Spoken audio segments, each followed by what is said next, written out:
Bismillahirrahmanirrahim. Assalamu alaikum student. I am Professor Nasar Ahmed Nassar and you are watching my YouTube channel Chemistry Super King. Dear student, we are here in ETA series. Atomic structure का आज का जो session है हमारा वो है bore atomic model. Bore atomic model की जब मैं बात करता हूँ तो सबसे पहले हिस्ट्री पे बात करूँगा। Bore atomic model Niels Bohr ने 1913 में पेश किया। नील बोर डैनिश केमिस्ट था। अब एम और ऑब्जेक्टिव क्या थे? इस मॉडल के एम और ऑब्जेक्टिव थे, ये मॉडल पेश किया गया in order to remove drawback of Rutherford atomic model and explain the origin of atomic spectrum of hydrogen. Bohr atomic model पेश किया गया दो बातों को ध्यान में रखते हुए कि रदरफोर्ड एटॉमिक मॉडल के ड्रॉबैक रिमूव किए जाएं और हाइड्रोजन एटम के लाइन स्पेक्ट्रम के ओरिजिन को एक्सप्लेन किया जाए। तो स्टूडेंट यहाँ से आपका ऑब्जेक्टिव हो सकता है कि नील बोर वास, नीचे डिफरेंट ऑप्शन हो सकते हैं, Russian chemist, British chemist, German chemist, none of these. तो यहाँ पे आपका ऑप्शन नन ऑफ दीज बनेगा। फिर आपके पास ऑब्जेक्टिव हो सकता है कि which of the following was the aim of Bohr atomic model. Option 1 to explain the atomic mass of atom, to design the symbol of atom. Option 3 to explain the molecular spectrum, none of these. एक मरतबा फिर option क्या बनेगा? None of these बनेगा। चूंकि bore atomic model पेश किया गया in order to explain origin of line spectrum of hydrogen atom and to remove the defect of Rutherford atomic model. तो इसके 7 पास्टुलेट्स हैं स्टूडेंट। सबसे पहला पास्टुलेट कि किसी एटम के अंदर इलेक्ट्रॉन न्यूक्लियस के गिर्द फिक्स सर्कुलर पाथ में रिवॉल्व करते हैं, जिनको शेल या ऑर्बिट कहते हैं। इन शेल या ऑर्बिट को रिप्रेजेंट करते हैं इंग्लिश अल्फाबेट KLMNOPQ। अब दूसरा पास्टुलेट है कि जब तक इलेक्ट्रॉन अपने ही शेल में रहेगा ना तो वो कोई एनर्जी एब्जॉर्ब करेगा ना तो कोई एनर्जी रिलीज करेगा। ये हमारा पास्टुलेट नंबर 2 है कि as soon as electron remain in its own shell, it will not absorb and emit energy. That is our postulate number 2. Postulate number 3 क्या कहता है कि जब कोई इलेक्ट्रॉन एनर्जी एब्जॉर्ब करेगा तो इलेक्ट्रॉन जंप करेगा। स्टूडेंट कहां पे जंप करेगा? Lower shell to higher shell.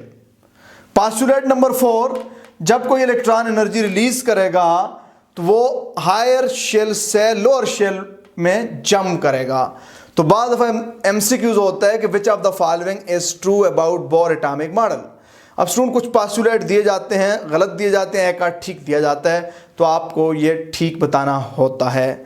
Postulate number 5 जब इलेक्ट्रॉन लोअर शेल से हायर शेल में जंप करेगा, जब इलेक्ट्रॉन हायर शेल से लोअर शेल में आएगा वो एनर्जी रिलीज करेगा in the form of light, जिसकी फ्रीक्वेंसी डायरेक्टली प्रोपोर्शनल होगी दो शेल के दरमियान एनर्जी डिफरेंस के। यानी इलेक्ट्रॉन एब्जॉर्ब और release energy when electron jump from higher shell to the lower shell, it release energy in the form of light whose frequency is directly proportional to energy difference between the two shell, that is delta E बराबर होगा H new के। Student postulate number 6 which is very important postulate, that is angular momentum of electron। Electron का जो angular momentum होता है is the integral multiply of H divided by 2 pi।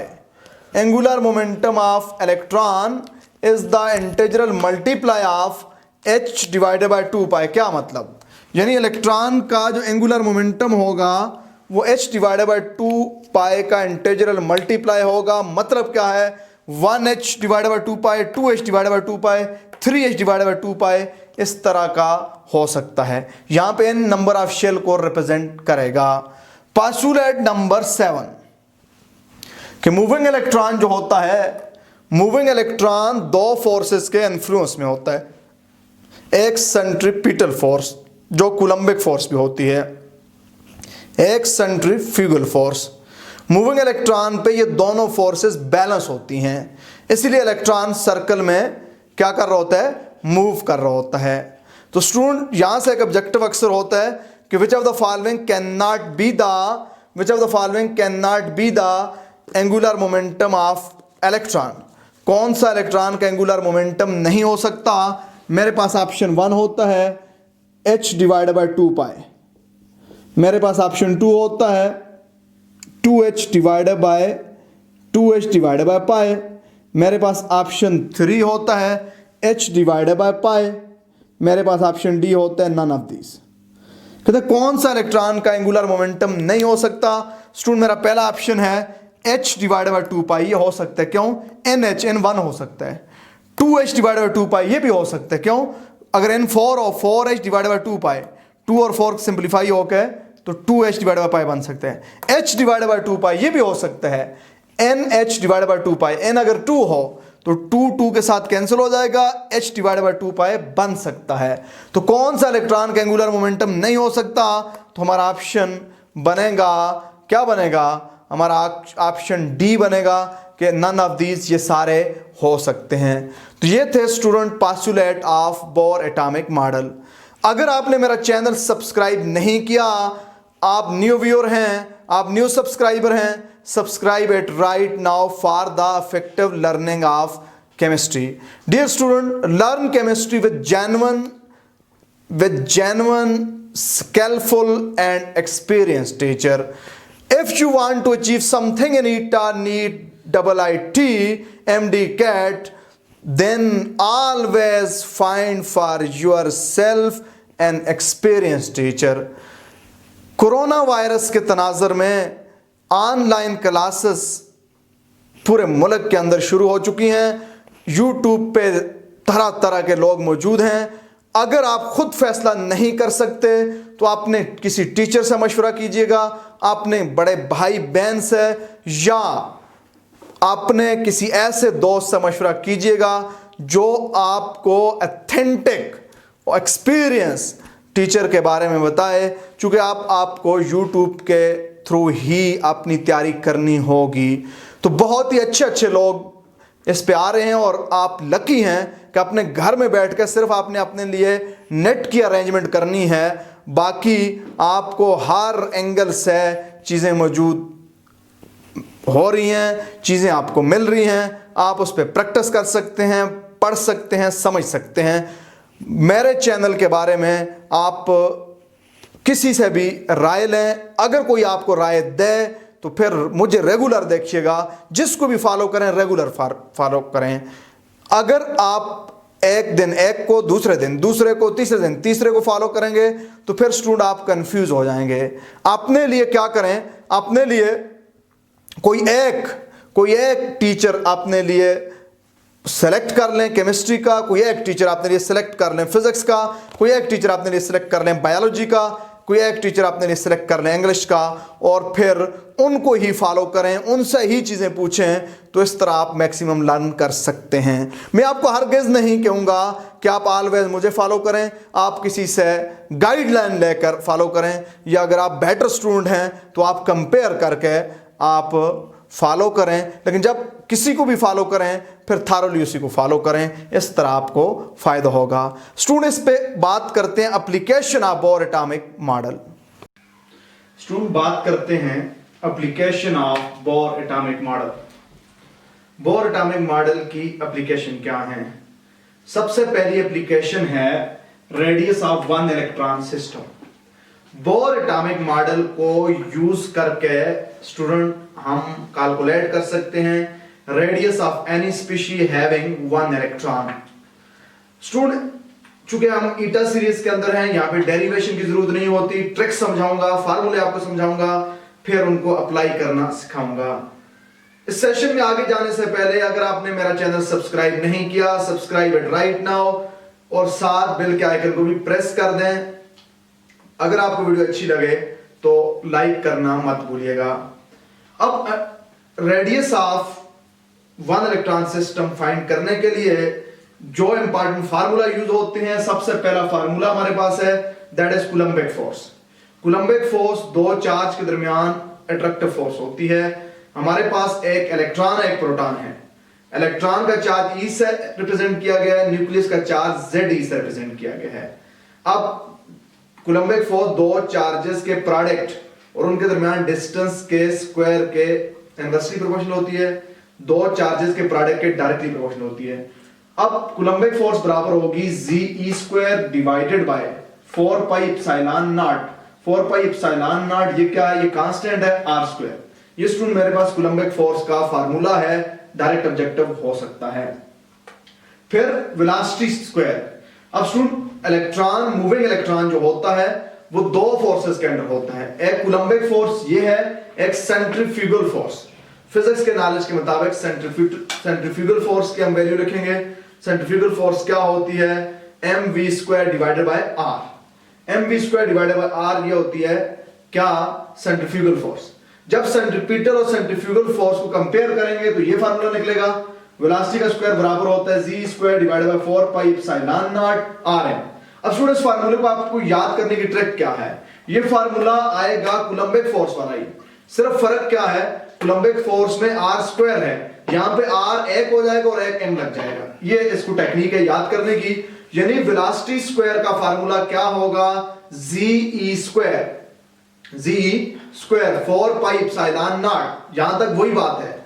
अब coulombic force में r square था, आपने एक आर कम कर देना, साथ एम ऐड कर देना, आर एम। ये वेलोसिटी स्क्वायर का फार्मूला है। अब स्टूडेंट वेलोसिटी स्क्वायर का एक और फार्मूला भी है, हमने पढ़ा है, क्या पढ़ा है, हमने पढ़ा है angular momentum of electron. Angular momentum of electron से इस फार्मूले को मैंने ड्राइव किया है। वी स्क्वायर किसके बराबर होगा स्टूडेंट, वी स्क्वायर बराबर होगा N square A square divided by 2 pi square M square R. अब स्टूडेंट ये फार्मूला आया है एंगुलर मोमेंटम से, M V R equal to N H divided by 2 pi. तो वी को हमने उधर ही छोड़ दिया, एम आर को इधर आके डिवाइड कर दिया, स्क्वायर ले लिया। तो ये एंगुलर मोमेंटम वाली इक्वेशन से वेलोसिटी स्क्वायर का फार्मूला आया है। ये भी आपका ईटा का बाद डायरेक्ट एमसीक्यूज होता है कि which of the following is true about V square. एक ऑप्शन ये दिया होता है और एक ऑप्शन ये दिया होता है, दोनों करेक्ट ऑप्शन है। मैंने आपको याद करने का तरीका बता दिया। अब सुन, बहुत ही इंपॉर्टेंट फार्मूला जो आपको याद करना है। अब ये फार्मूला भी याद करने का आपको टेक्निक बताता हूं। रेडियस, ये रेडियस कैसे फाइंड किया, इन दो इक्वेशन को कंपेयर किया गया है। अगर ये दोनों इक्वेशन आपको याद है, इनको कंपेयर करके ये फार्मूला निकाला गया है। रेडियस का फार्मूला होता है epsilon naught N square H square, epsilon naught N square H square divided by what, divided by pi M G square. ये स्टूडेंट हमारे पास फार्मूला होता है रेडियस का। रेडियस का फार्मूला फिर याद रखना, रेडियस का फार्मूला क्या है। रेडियस का हमारे पास जो फार्मूला होता है वो स्टूडेंट क्या होता है, epsilon naught N square H square, N square H square pi M G square. ये वाला फार्मूला आता है इक्वेशन 2 और इक्वेशन 3 को कंपेयर करने से। तो ये फार्मूला हमें याद रखना है। अब इस फार्मूले में याद रखना स्टूडेंट, इस फार्मूले के अंदर कुछ कांस्टेंट हैं, वो कांस्टेंट सारों को एन आर से जाहिर करते हैं। तो ये फार्मूला बनेगा r equal to n r n square divided by G, n square divided by ji.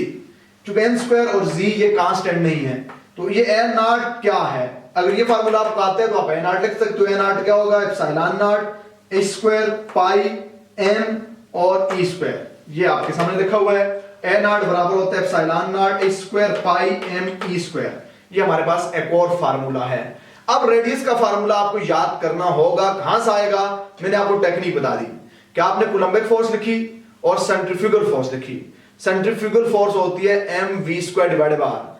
Coulombic force और सेंट्रीफ्यूगल फोर्स को कंपेयर किया तो हमारे पास वी स्क्वायर की वैल्यू आई।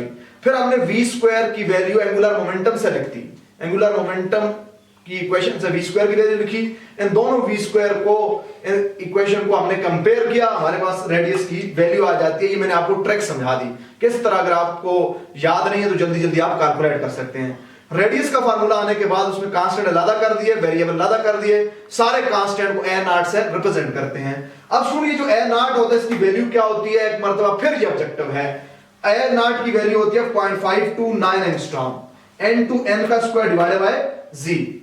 या स्टूडेंट हमारे पास बात दफा नैनोमीटर में भी आप लिख सकते हैं। हमें पता है, क्या पता है, हमें ये बात पता है कि हमारे पास जो क्या होता है, हमारे पास जो एक एंगस्ट्रॉम होता है, हमारे पास एक एंगस्ट्रॉम जो हुआ करता है उसको हम अगर नैनोमीटर में कन्वर्ट करें तो हम नैनोमीटर वाली इक्वेशन भी लिख सकते हैं।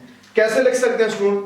नैनोमीटर वाली इक्वेशन भी हम लिख सकते हैं, यानी एंगस्ट्रॉम के बजाय हम नैनोमीटर भी लिख सकते हैं। आइए देखते हैं कि इसको हम कैसे लिखते हैं। स्टूडेंट एंगस्ट्रॉम को नैनोमीटर में भी कन्वर्ट किया जा सकता है। बाद दफा आपको नैनोमीटर में दिया जाता है तो आपको पता होना चाहिए।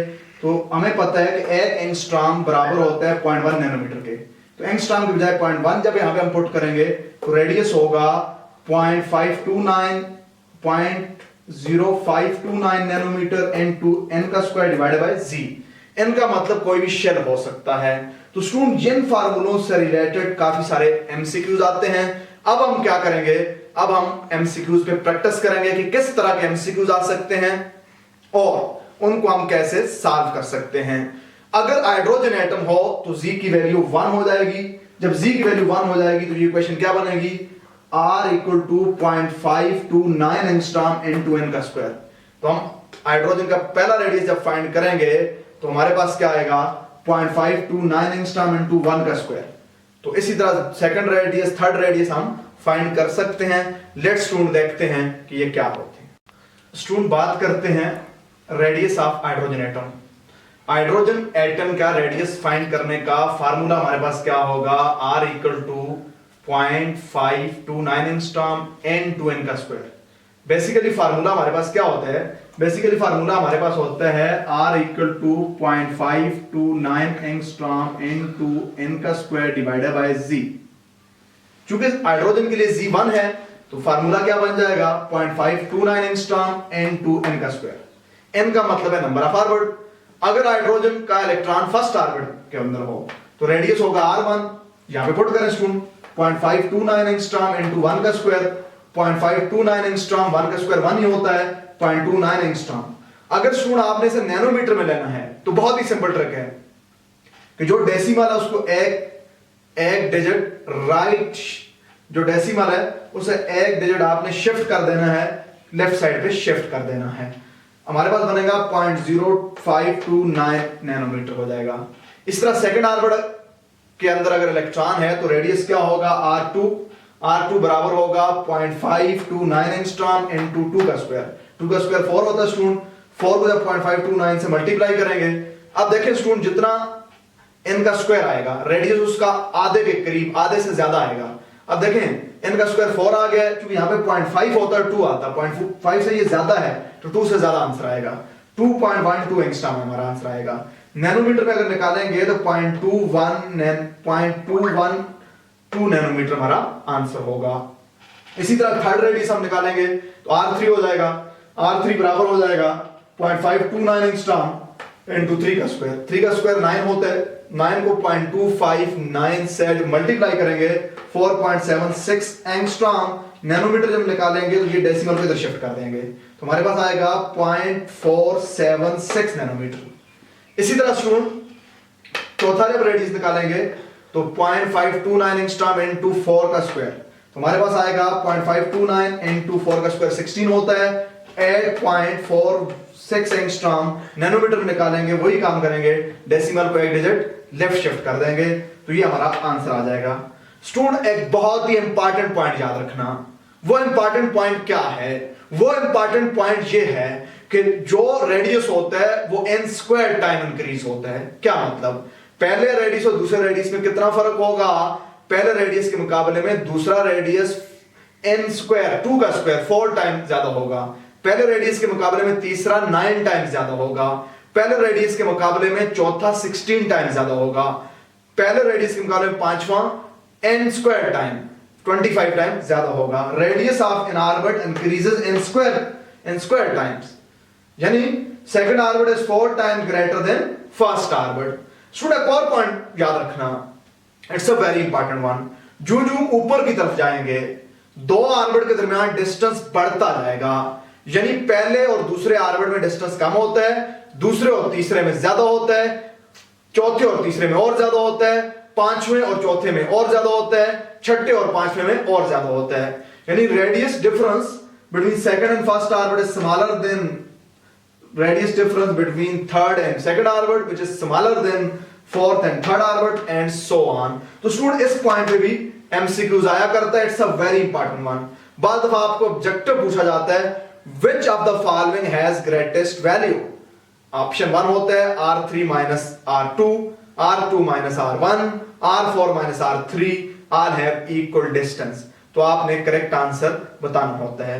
तो स्टूडेंट ये बोर रेडियस के साथ रिलेटेड कुछ टर्म थी। एक और पॉइंट याद रखना, हम हर उस सिस्टम का रेडियस कैलकुलेट कर सकते हैं जिसमें एक इलेक्ट्रॉन हो। एक इलेक्ट्रॉन का मतलब क्या है? एक इलेक्ट्रॉन का मतलब है कि हमारे पास वो हो सकता है student helium ion. Helium atom में 2 इलेक्ट्रॉन होते हैं, हेलियम आयन में 1 इलेक्ट्रॉन होता है। हमारे पास हो सकता है lithium ion, lithium dipositive ion. Lithium का एटॉमिक नंबर 3 है। जब 2 इलेक्ट्रॉन निकल जाएंगे तो स्टूडेंट क्या बनेगा? 1 इलेक्ट्रॉन रह जाएगा। तो हम हेलियम मोनोपॉजिटिव आयन और लिथियम डाइपॉजिटिव आयन का रेडियस भी फाइंड कर सकते हैं। फिर हम जो फार्मूला यूज करेंगे यहां पे ये फार्मूला यूज करेंगे। याद रखना लिथियम का एटॉमिक नंबर 3 होता है, जबकि हीलियम का एटॉमिक नंबर 2 होता है। तो हीलियम की केस में यहां पे 2 लगाएंगे, लिथियम की केस में यहां पे 3 लगाएंगे। एक और पॉइंट याद रखना, अगर ऑर्बिट की तादाद सेम हो, ऑर्बिट सब में दूसरा हो, तो फिर किसका रेडियस कम होगा? जिसका एटॉमिक नंबर बढ़ेगा उसका रेडियस कम होगा। स्टूडेंट याद रखना, अगर नंबर ऑफ शेल सेम हो तो न्यूक्लियस से इलेक्ट्रॉन का डिस्टेंस उसका ज्यादा होगा जिसका एटॉमिक नंबर कम हो। यानी सेकंड रेडियस किसका ज्यादा होगा? हाइड्रोजन का, हीलियम आयन का या लिथियम आयन का? तो आंसर हाइड्रोजन आयन बनेगा। चूंकि जो जो एटॉमिक नंबर बढ़ता जाएगा तो रेडियस कम होता जाएगा। यहां पे जरा गौर करें, ये कौन सा रिलेशन बनता है? ये हमारे पास इनवर्स रिलेशन बनता है।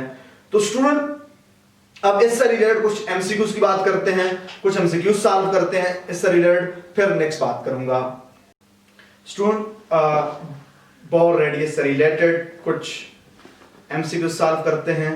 मेरे पास एमसीक्यूज है, the radius of first orbit of hydrogen is x, radius of third orbit would be.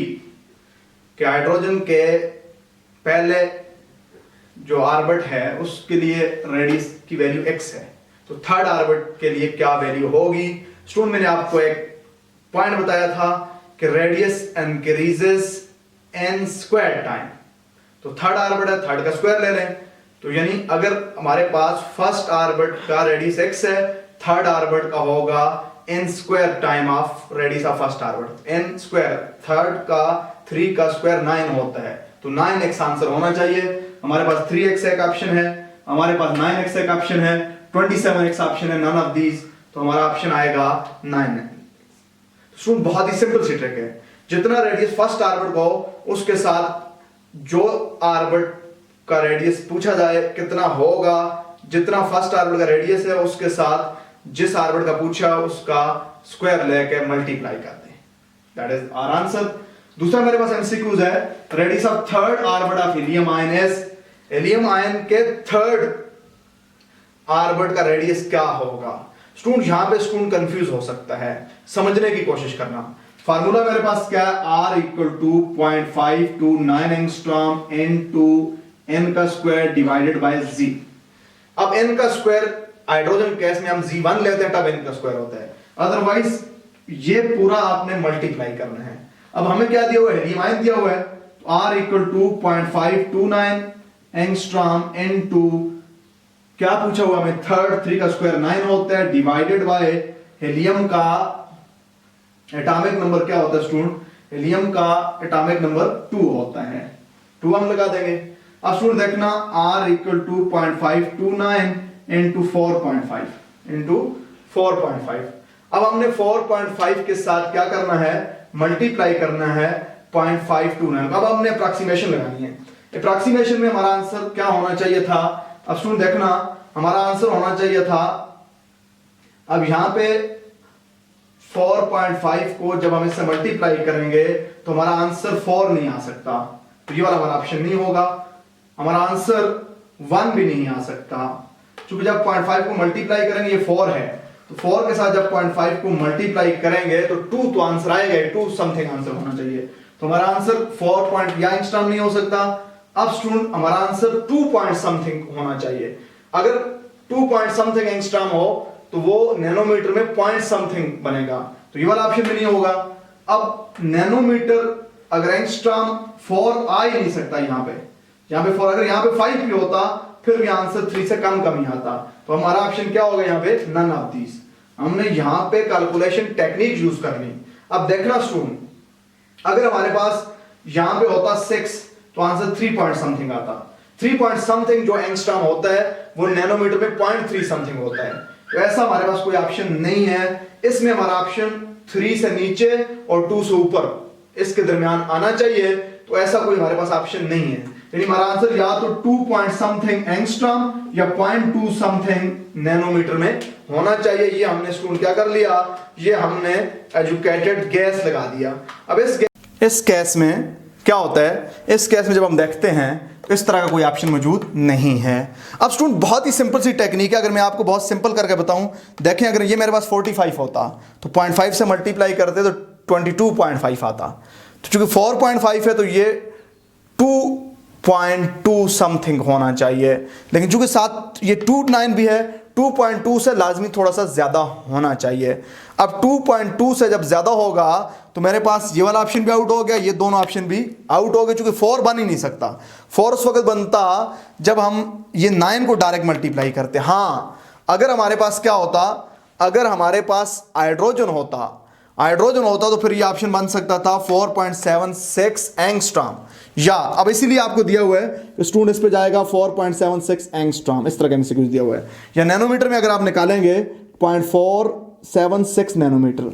अब इसकी जब हम एग्जैक्ट वैल्यू निकालते हैं तो वो होती है 2.3 एंगस्ट्रॉम या 0.23 एंगस्ट्रॉम। ये आपको एग्जैक्ट कैलकुलेट करने की जरूरत नहीं होती, एजुकेटेड गैस से आपका आंसर आ जाता है और आप इस तरह आंसर निकाल देते हैं। स्टूडेंट नेक्स्ट एमसीक्यूज पे बात करता हूं। नेक्स्ट एमसीक्यूज है मेरे पास, which of the following has lowest value of 4th orbit, किसके 4th ऑर्बिट की वैल्यू सबसे कम होगी। अब स्टूडेंट क्या करेगा, स्टूडेंट पहले हाइड्रोजन का 4th ऑर्बिट मालूम करेगा using formula 0.529 angstrom into n का स्क्वायर डिवाइडेड बाय 1, फिर 0.259 एंगस्ट्रॉम इनटू 4 का स्क्वायर डिवाइडेड बाय 2, फिर 0.529 एंगस्ट्रॉम इनटू 4 का square divided bye 3। Student simple बात बताता हूं, जब ऑर्बिट सेम हो तो फिर जिसका एटॉमिक नंबर ज्यादा होगा उसका रेडियस क्या होगा, कम होगा। जब हम देखते हैं हाइड्रोजन का एटॉमिक नंबर 1, हेलियम आयन का एटॉमिक नंबर 2, जबकि लिथियम डाई पॉजिटिव आयन का एटॉमिक नंबर 3, तो लिथियम डाई पॉजिटिव आयन का रेडियस सबसे छोटा होगा। यहां पे एक और एमसीक्यूज भी आता है कि इंक्रीजिंग ऑर्डर बता दो। जब इंक्रीजिंग ऑर्डर बताएंगे तो सबसे कम लिथियम का, फिर हेलियम आयन का और फिर क्या, फिर हाइड्रोजन का। ये इंक्रीजिंग ऑर्डर है। डिक्रीजिंग ऑर्डर में सबसे पहले हम हाईएस्ट वैल्यू वाला रखते हैं। डिक्रीजिंग ऑर्डर की जब बात करेंगे तो स्टूडेंट सबसे पहले हाइड्रोजन, फिर हेलियम आयन और फिर लिथियम आयन। तो ये हमारे पास 3 एमसीक्यूज थे, कुछ और एमसीक्यूज देखते हैं। स्टूडेंट नेक्स्ट एमसीक्यूज पे बात करता हूं। When electron jump from K to M shell in the hydrogen atom, radius of atom is. अब स्टूडेंट इस नेचर का भी एमसीक्यूज बाज दफा आया करता है कि आपको एक शेल कहा जाता है कि इस शेल से इस शेल में इलेक्ट्रॉन जाए तो कितना रेडियस होगा। अब देखें आपने क्या करना है, जहां पे इलेक्ट्रॉन गया उसका शेल नंबर देख लेना। K पहला शेल होता है, L दूसरा होता है और M तीसरा होता है, यानी इलेक्ट्रॉन तीसरे शेल में है, तो 3rd रेडियस आपने फाइंड करना है। एटम कौन सा है, एटम हमारे पास हाइड्रोजन है, तो स्टूडेंट हमारा फार्मूला होता है R = 0.529 एंगस्ट्रॉम इनटू n का स्क्वायर यानी 3 का स्क्वायर। हाइड्रोजन के केस में Z1 होता है, तो फिर ये क्या बना स्टूडेंट 0.529 मल्टीप्लाइड बाय 9, तो ये हमारा आंसर होना चाहिए 4.76 एंगस्ट्रॉम। 4.76 एंगस्ट्रॉम। यहाँ पे हम देखते हैं 0.529 एंगस्ट्रॉम है, नहीं जी। 2.11 एंगस्ट्रॉम है, नहीं। 4.76 नैनोमीटर। स्टूडेंट ये नैनोमीटर है, हमारा आंसर एंगस्ट्रॉम में होना चाहिए था। तो क्या हमारा करेक्ट ऑप्शन होना चाहिए था? करेक्ट ऑप्शन होना चाहिए था 4.76 एंगस्ट्रॉम। अगर ये नैनोमीटर में दिया जाता तो होना चाहिए था 0.47 नैनोमीटर। तो इसलिए क्या ऑप्शन हमारा बनेगा? नन ऑफ दीज हमारा ऑप्शन बनेगा। तो स्टूडेंट ये था हमारा एमसीक्यूज नंबर 4। एमसीक्यूज नंबर 5 पे बात करता हूं। मेरे पास एमसीक्यूज है, radius for beryllium tripositive species. Beryllium tripositive species है, उसका रेडियस क्या होगा? अब स्टूडेंट बहुत ही आसान बात है, बेरिलियम का एटॉमिक नंबर देखना होगा हमारे पास। याद रखिएगा, जब बोर एटॉमिक मॉडल की बात करेंगे वो मानो इलेक्ट्रॉन सिस्टम पे अप्लाई होता है, ट्राइपॉजिटिव, यानी इसका मतलब है इसमें एक इलेक्ट्रॉन अभी बाकी है, 3 निकले हुए हैं, तो 4 इसका एटॉमिक नंबर होगा। तो रेडियस कैसे फाइंड करेंगे? रेडियस हमारे पास होगा क्या स्टूडेंट? 0.529 एंगस्ट्रॉम N2 फर्स्ट का स्क्वायर डिवाइडेड बाय 4 अब स्टूडेंट जरा गौर करना, फर्स्ट का स्क्वायर क्यों? चूंकि रेडियस पूछा हुआ है। जब रेडियस पूछा तो मानो इलेक्ट्रॉनिक सिस्टम में 7 दिया ना हो तो पहला रेडियस ही उसको समझते हैं। अब स्टूडेंट जरा गौर करना, 0.529 डिवाइडेड बाय 4। तो अब जरा गौर करना, अगर मेरे पास 52 होता डिवाइडेड बाय 4 होता तो मेरा आंसर 13 आता। अब 0.52 है, तो 0.52 का मतलब है मेरा आंसर आएगा 0.13। इस रेंज में आंसर आना चाहिए। मैं ऑप्शन पे गौर करूंगा, 0.132, 0.176, 0.529, 1.76। तो स्टूडेंट मैं ऑप्शन तक पहुंच गया हूं। अब इस तरह की टेक्निक कर लिया करें। अब देखिए मेरे पास था 0.529, मैं इसको इस डेसिमल को 2 डिजिट अगर शिफ्ट कर लूं तो मेरे पास बनना चाहिए था 13 पॉइंट समथिंग। तो अब 13 पॉइंट समथिंग, तो डेसिमल वापस अपनी जगह पे मैं जब लेकर आऊंगा 1.3 समथिंग, तो मेरा ऑप्शन बन गया। कौन सा ऑप्शन बन गया? ऑप्शन ए बन गया। स्टूडेंट ये टेक्निक होती हैं, क्योंकि कैलकुलेटर की वहां पे इजाजत नहीं हुआ करती। एक और पॉइंट याद रखना, हमें ईटा के अंदर लंबी चौड़ी डेरिवेशन नहीं करनी होती, वहां पे सिर्फ टू द पॉइंट बात करनी होती है। इसीलिए कहा जाता है कि always learn eta with authentic and specialist teacher.